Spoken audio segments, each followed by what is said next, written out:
ఇక సూర్యాపేట జిల్లా వార్తలు చూస్తే జిల్లా వ్యాప్తంగా కూడా తీరొక్క పూల పండుగ బతుకమ్మ వేడుకల్ని ఆడపడుచులు ఘనంగా నిర్వహించుకున్నారు. తీరొక్క పూలతో అందంగా అలంకరించినటువంటి బతుకమ్మలతో ఆడుతూ పాడుతూ చాలా ఉత్సాహంగా సందడిగా గడిపారు. ఈరోజు ఎంగిలిపూ బతుకమ్మతో బతుకమ్మ ఉత్సవాలను ప్రారంభించుకోవడం జరిగింది. ఇక సూర్యాపేట జిల్లా కేంద్రంలో సూర్యాపేట మాజీ మంత్రి సూర్యాపేట ఎమ్మెల్యే జగదీష్ రెడ్డి నివాసంలో బతుకమ్మ వేడుకలు అంగరంగ వైభవంగా కన్నుల పండుగ జరిగాయి. జగదీష్ రెడ్డి సతీమణి సునీతా జగదీష్ రెడ్డి ఈ వేడుకల్లో పాల్గొన్నారు. ఆడపడుచులతో కలిసి బతుకమ్మను వేర్చి అందరితో పాటు ఆడుతూ పాడుతూ బతుకమ్మ ఉత్సవాల్లో చాలా సంతోషంగా గడపడం జరిగింది. మరొక వార్త విషయానికి వస్తే సూర్యాపేట జిల్లా చింతలపాలెం మండలంలోని పులిచింతల ప్రాజెక్టు వద్ద ముసళ్లు హల్చల్ చేస్తూ ఉన్నాయి. గత కొన్ని రోజులుగా ముసళ్ల సంచారంతో అక్కడ ఉన్నటువంటి స్థానికులు భయాందోళనకు గురవుతున్నారు.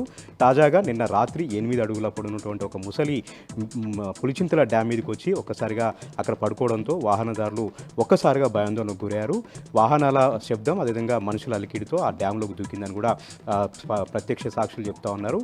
అయితే డ్యామ్ అధికారులు మాత్రం ఒకటే చెప్తా ఉన్నారు, పుష్కలంగా నీరు వస్తుండడంతో ఇక్కడంతా కూడా జలకలు సంతరించుకోవడంతో ముసళ్ళ సంచారం ఎక్కువైంది. రాత్రిపూట ఎక్కువగా ఒడ్డుకొచ్చి పండుకుంటున్నాయి, రోడ్ల మీద కూడా పడుకుంటున్నాయి. పర్యాటకులు వాహనదారులు చాలా జాగ్రత్తగా ఉండాలని కూడా ఇప్పటికే డ్యామ్ సంబంధించిన అధికారులు హెచ్చరికలు జారీ చేశారు. మరొక వార్త విషయానికి వస్తే నల్గొండ జిల్లాలో దొంగలు రెచ్చిపోయారు. నల్గొండ జిల్లా మిర్యాలగూడ మండలం కాలువపల్లి గ్రామంలో దుర్గమ్మ గుడిలో అర్ధరాత్రి తాళాలు పలగొట్టి అందులోకి ప్రవేశించి హుండీని పలగొట్టి హుండీలో డబ్బులతో పాటు అక్కడ ఉన్నటువంటి అమ్మవారి వెండి నగలను కూడా దొంగలించుకుపోయారు.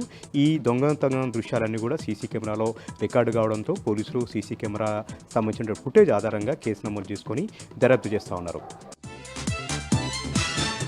మరొక వార్త విషయానికి వస్తే సూర్యాపేట జిల్లాలో మహాత్మా గాంధీ జయంతి వేడుకలు అంగరంగ వైభవంగా జరిగాయి.